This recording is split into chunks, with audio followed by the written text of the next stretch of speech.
This morning we're going to be looking at, continuing actually from where we began last week in the book of Proverbs. Proverbs chapter 4, this morning we're going to be looking at verses 12 and 13. But just by way of introduction, the book of Proverbs, there are sections in the book of Proverbs that sound like, presented as just a father talking to his son.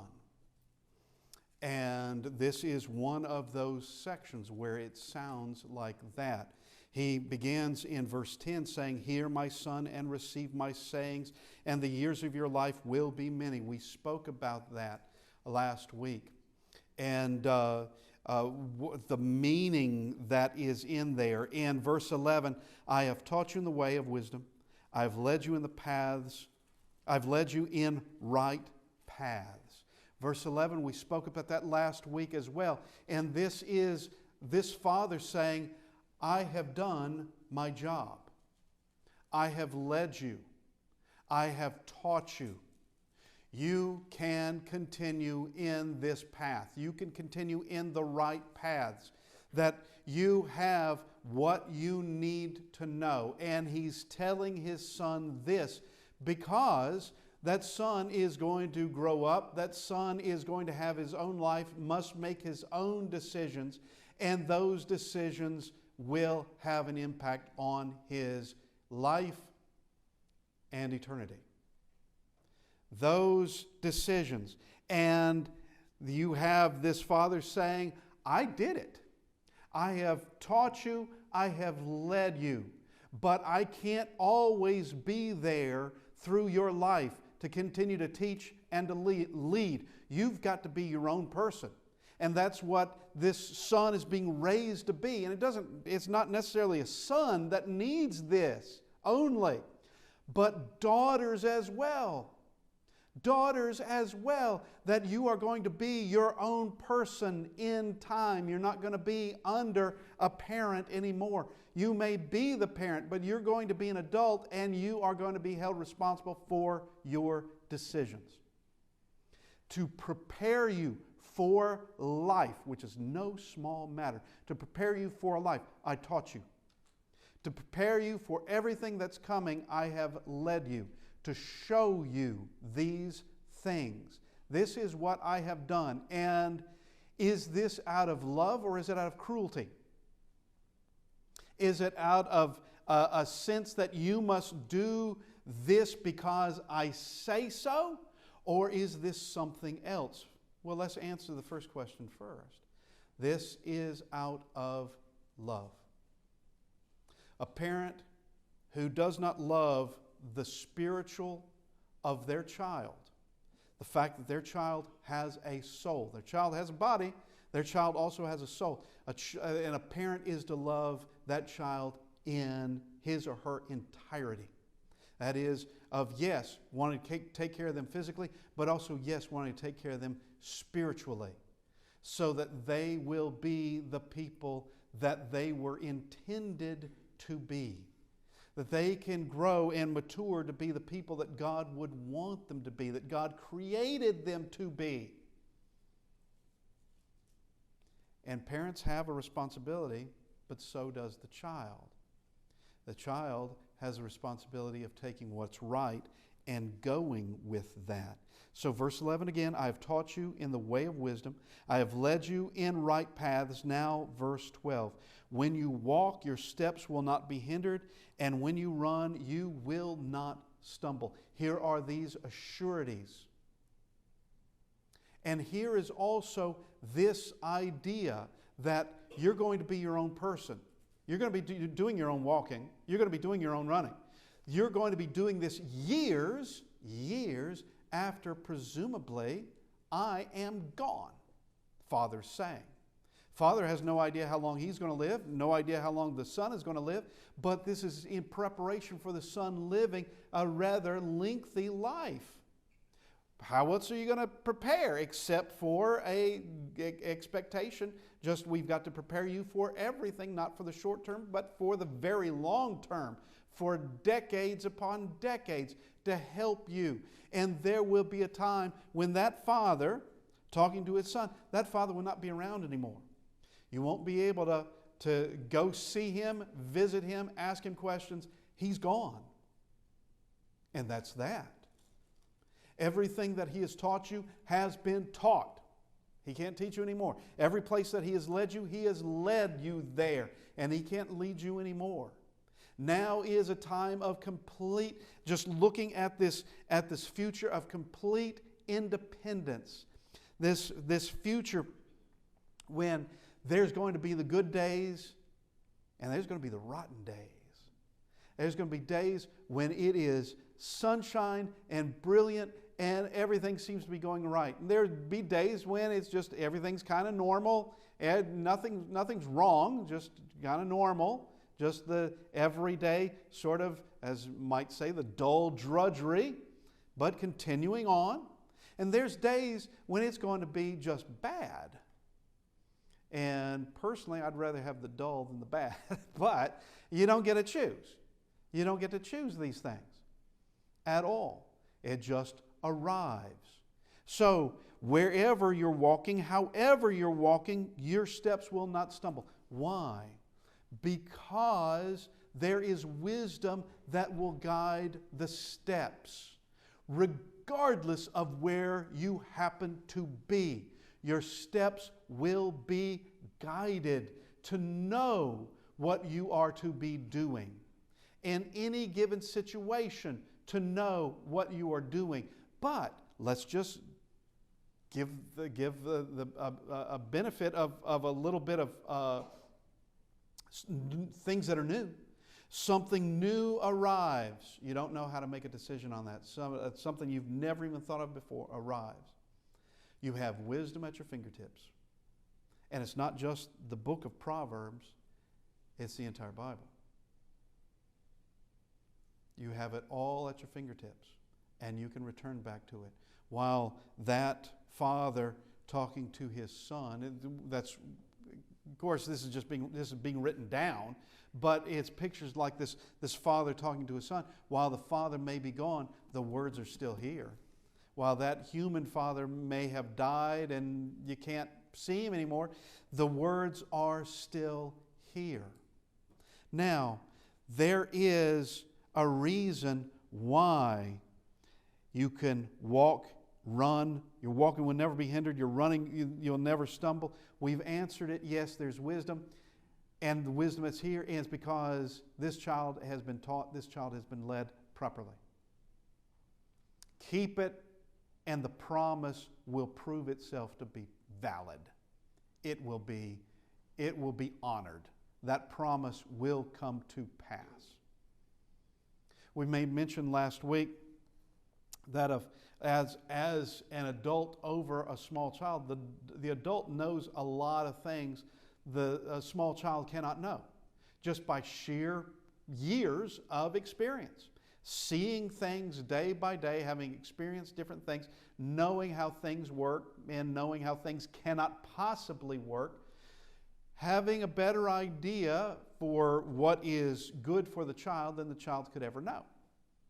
And knowing, being able to foresee some things that a child could never foresee.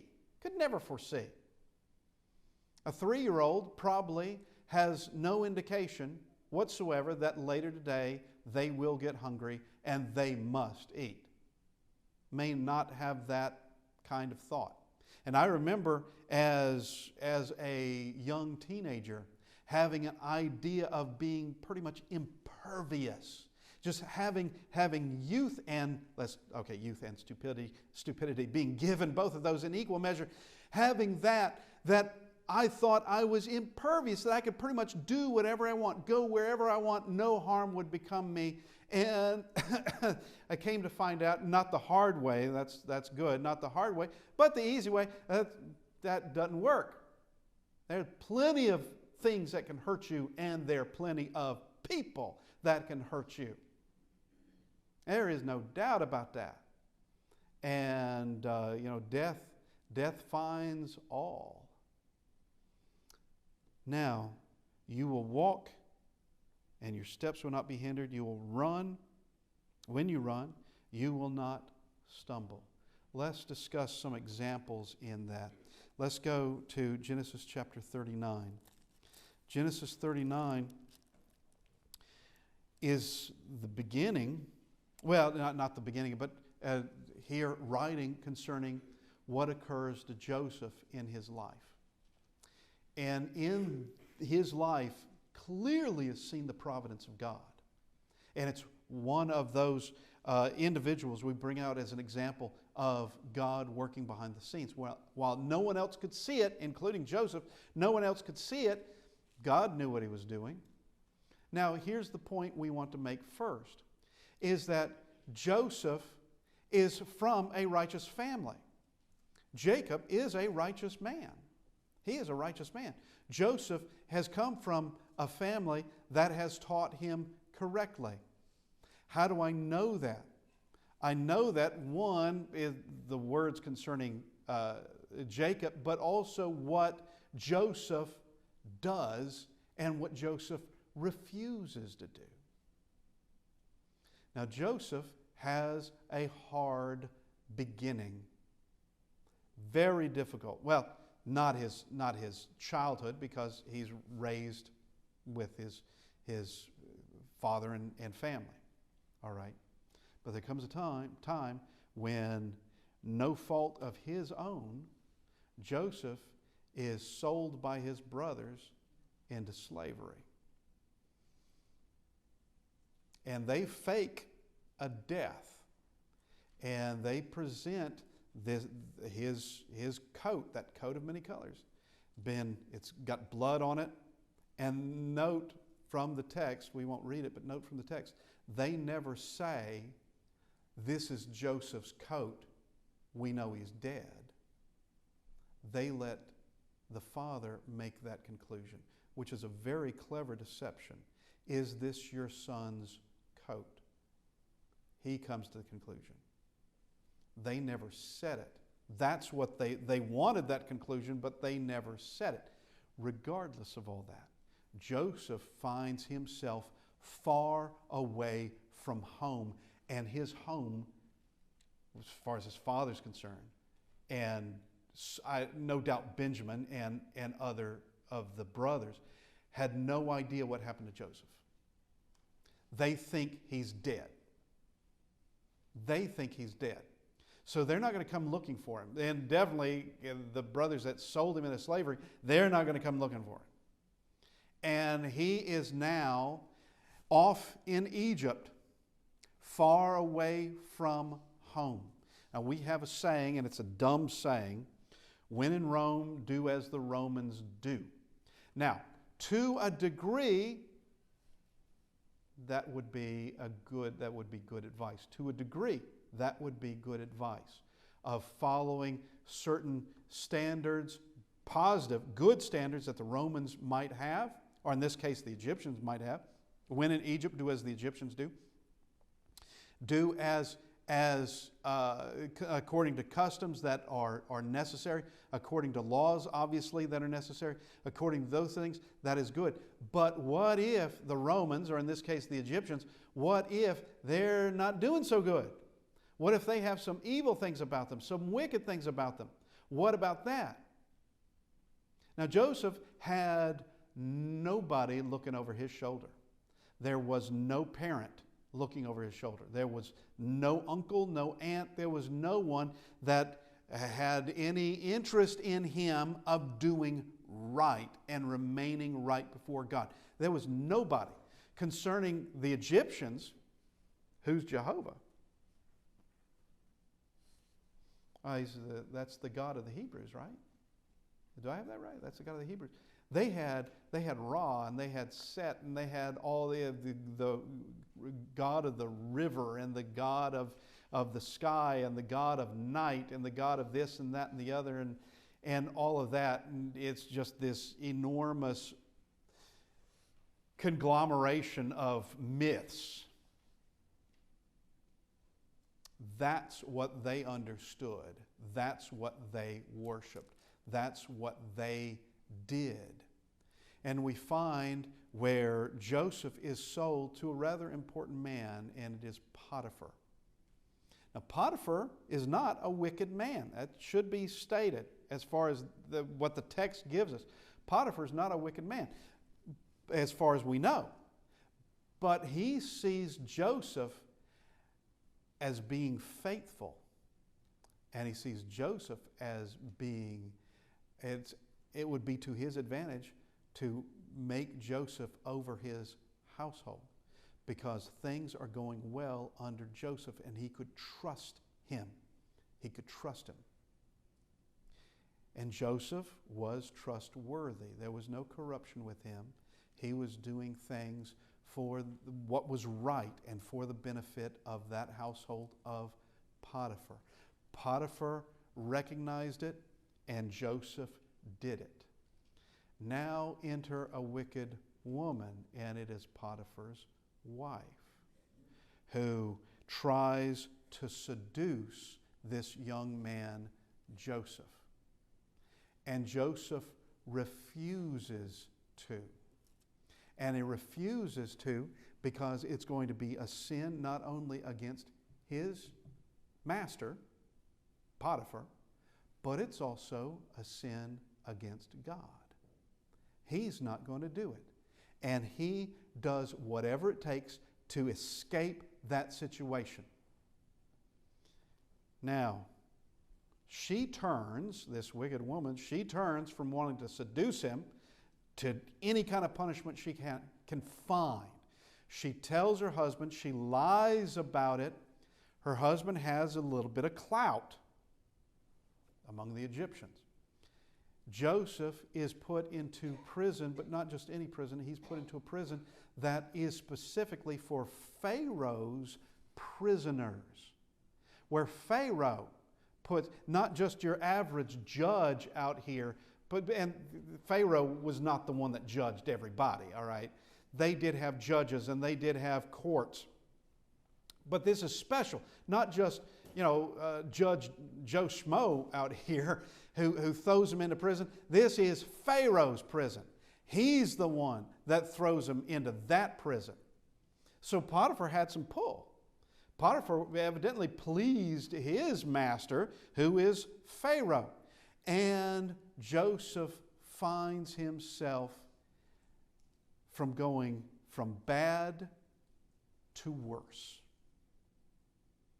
Now, this would be a point of saying not only while in Egypt, do as the Egyptians do, but while in an Egyptian prison, do as the Egyptian prisoners do, which would be even worse. That's why they're in prison.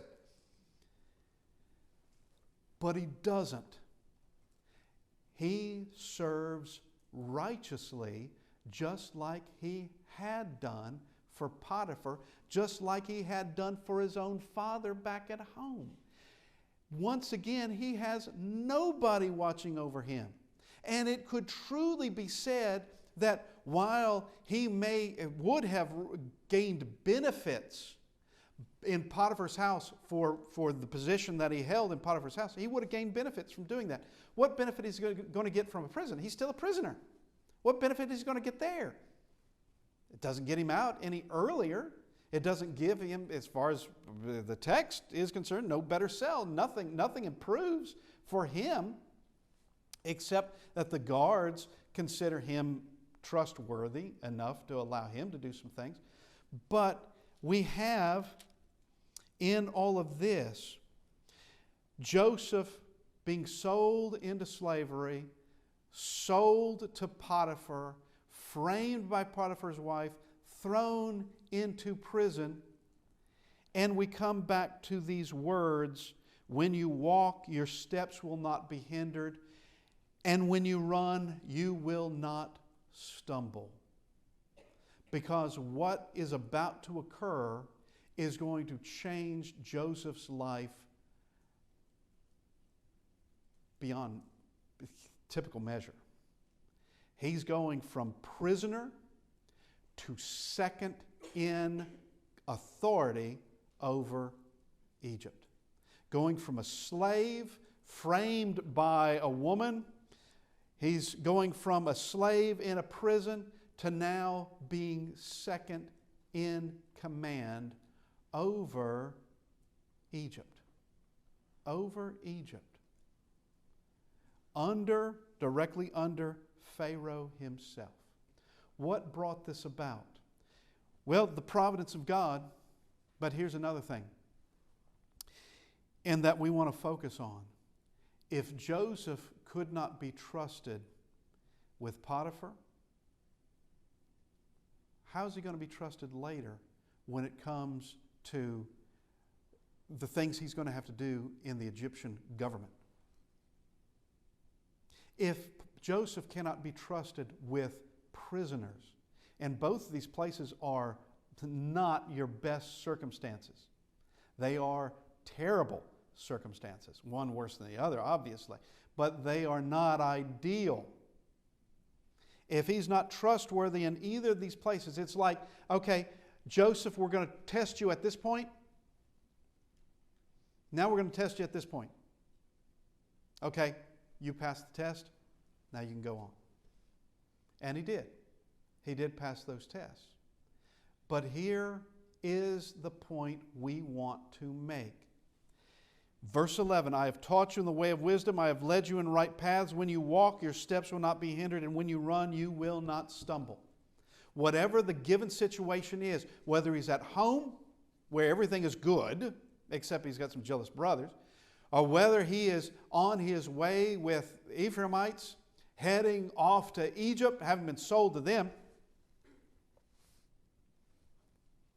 whether he's now has an owner, Potiphar, or whether he's now in prison, or whether he is second in command in Egypt, whatever station he is in, he continues in the path that he was led. He continues in that wisdom he was taught.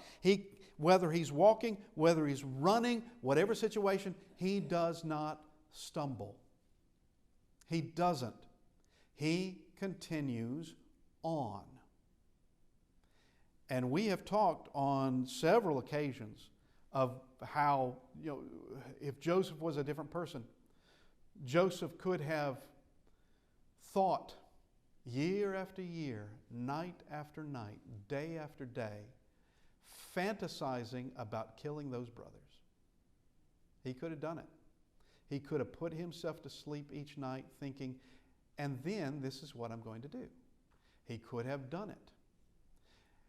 He could also, when it came time when his brothers actually show up and they're after wheat, he recognizes them.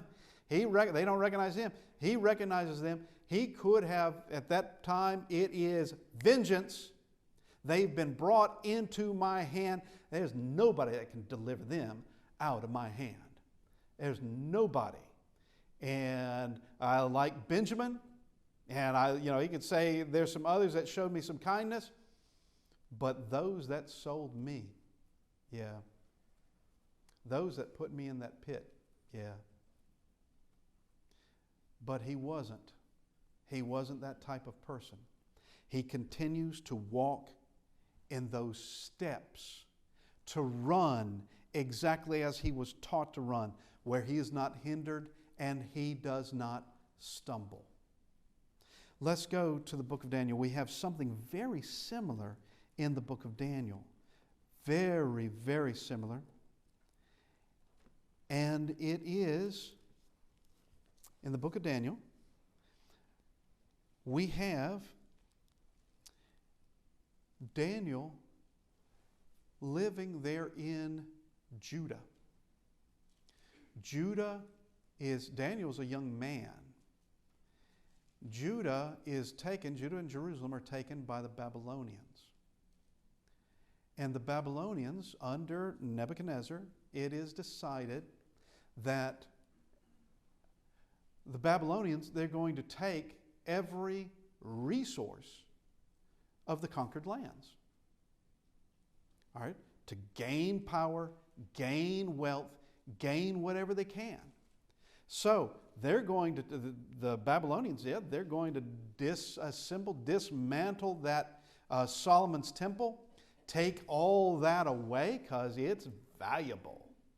There's a lot of gold there. There's a lot of bronze there, like you can't imagine. It is, and not to mention what is stored in the treasury, not to mention the various objects that were made, some of them made by Solomon that are just solid gold and all that. They're going to take all that, but they're not just after gold and wealth. They're going to take people, because people can be seen as a resource too. And they're going to be taken as captives, slaves, for slave labor. Now, some of them, they're going to regard as, yeah, this particular person, you know, this person can be useful in other than moving big rocks, or useful in other than maintaining fields. This person has other talents that can be useful in the courts of Babylon. Daniel is one of those. In Daniel chapter 1 and verse 6, we see the others with him. We see that he has, to them the chief of the eunuchs so gave names. He gave Daniel the name Belteshazzar, to Hananiah, Shadrach, to Mishael, Meshach, and to Azariah, Abednego. Okay, so here we have these 4 youths going into Babel. They are captives. And we can use that thing again. When in Babylon, do like the Babylonians do. Well, what would that be? Paganism. That'd be top on the list. Daniel, the name Daniel, well, that actually denotes and gives honor to Jehovah. Well, who's Jehovah? God of the Hebrews. That is, Daniel means God is my judge, but it specifically means Jehovah is my judge. That's what it means. The Babylonians don't like that too well. Okay, they don't like those names. Therefore, he and these others are given new names, and his new name is Belteshazzar. That has nothing to do with Jehovah, but it has everything to do with one of the Babylonian gods. And I believe with this one, it is a moon god or goddess. I can't remember which. But that's what they even changed their names. Their names are gone. Their home is gone. They are in this foreign land among a foreign people with their own ways. And if you think that you can walk the streets there in Babylon and see people worshiping Jehovah properly, it's very unlikely. Highly, highly unlikely. And now they're going to be taught, Daniel and those with him, they're going to be taught the ways of the Babylonians. And I would regard quite a bit of their education as just vain, useless education. How? They're going to be shown the ways of the Chaldeans. They're going to be shown the ways of astrology, shown which is useless, just fictional stuff. Somehow they're going to be able to do magical things. Somehow they're going to be able to do predicting the future. Somehow they're going to be able to do these things by learning from these books. Well, that's what they're required to do. And yet, while in school, we see that there is someone by the name of Daniel who refuses to. Verse 8. So Daniel, chapter 1, verse 8. But Daniel proposed in his heart that he would not defile himself with the portion of the king's delicacies, nor with the wine which he drank. Therefore he requested of the chief of the eunuchs that he might not defile himself. He doesn't want... They have been given an honor. These students have been given an honor. These Jewish boys, and who knows who else happens to be in their class. They are given an honor. They're going to be eating what the king is eating. They're not eating with the king, but I guess the same kitchens are cooking, basically cooking the same thing. So they're going to be eating basically what the king is, what he eats. All right, that is a high honor. That's a high honor. But Daniel sees it as trouble because he's under dietary laws under the law of Moses, even though he's not in Israel, he's not in Judah, he's not in Jerusalem. He's now off in the courts, the schools now of Babylon. But he's not going to defile himself because he has no idea what are in those dishes. No, and some things he would know, and so you can't touch that.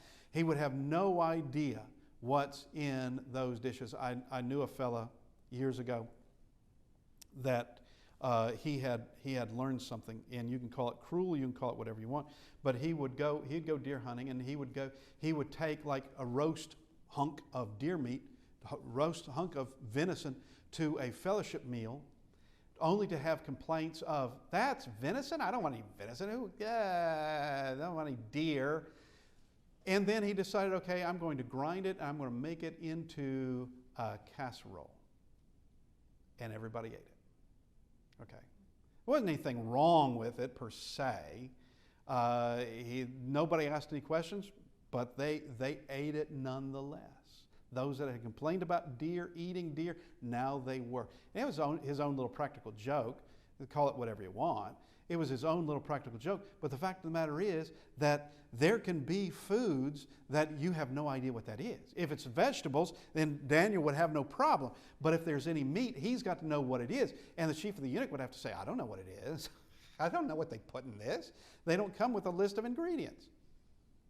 So he can't risk it. He can't risk it. And so what does he do? He requests, we just want vegetables. That's all we want.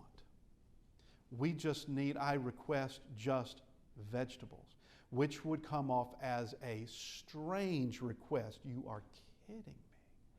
Do you realize how many others in Babylon would be happy to sit at this table and eat this food? Well, yeah, there's the Babylonians. He is going to be faithful to God, even when he's not at home. Even when evil has befallen him, he's not going to be wicked. He's not going to do that. And once again, in the life of Daniel, just like in the life of Joseph, he is going to be put through tests through his life. And what can we say about Daniel? That it comes down to this: when you walk, your steps will not be hindered, and when you run, you will not stumble.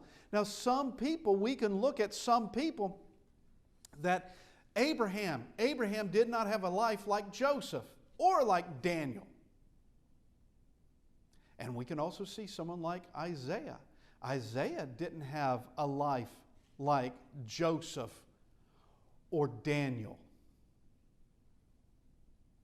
Some people, we could say, do not have the hardships that others have. Nevertheless, and there's no way to know what the future is going to hold for any of us, but nevertheless, with these verses, we can be prepared for anything, for the good, for the terrible. We can be prepared for it all, whatever occurs. Now, we come down to verse 13. So we're back in Proverbs chapter 4, verse 13. And we see this final, just this part. It's going to be final for us. Just this part. Take firm hold of instruction. Do not let go. Keep her, for she is your life. Keep her, for she is your life. Scuba diver, going deep underwater. You think that he wants to keep those tanks of oxygen close by? Yeah, unless he just wants to die. Yeah, he is. What about a man exploring a cave? Never been in the cave before, exploring a cave.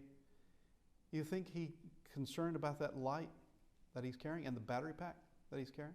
You think he doesn't treasure those things? Yeah, he does. Because if he wants to get out of the cave, he's got to have light. He's going to have to.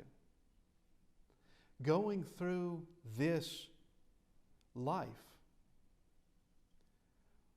wisdom from God brings us through everything life can toss at us.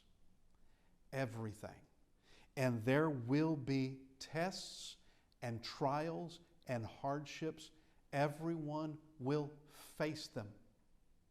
But you cannot face them and do well if you do not take firm hold of instruction, or if you, in fact, let go of wisdom. If you let go of her. And as it says, as the instruction is, keep hold of her.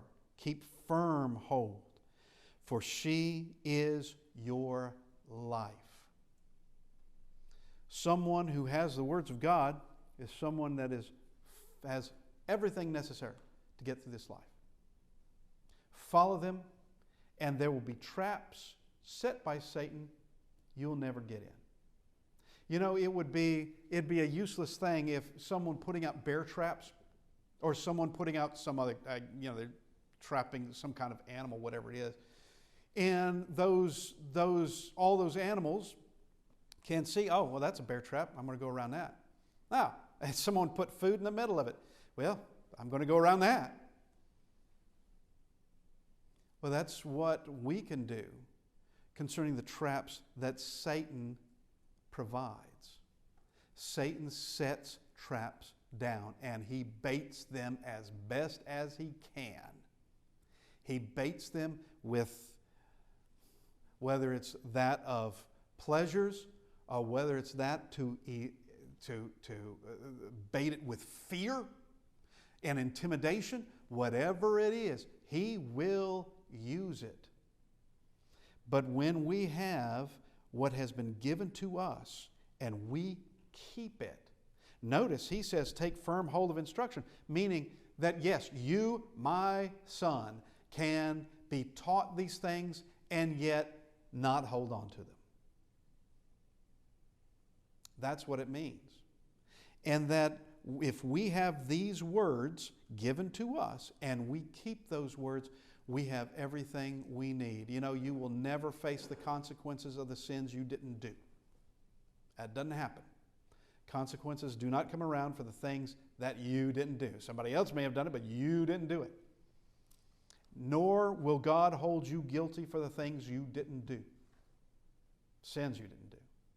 Now, the good you didn't do, that's a different matter, but the sins you didn't do, he'll not hold you guilty for the sins your father may have done, or his father, or your next door neighbor. Not be guilty of those things. We're going to face life as an individual. Now, he brings us together in the church so that we can encourage each other, but the decisions we made in our lives are made as an individual. And we're going to stand before Christ himself as an individual, and he's going to judge our lives. Every word, every action, everything will be up for his judgment and judged against, here's the standard. For us, it's the New Testament. For everyone today, it's the New Testament. That's where we are.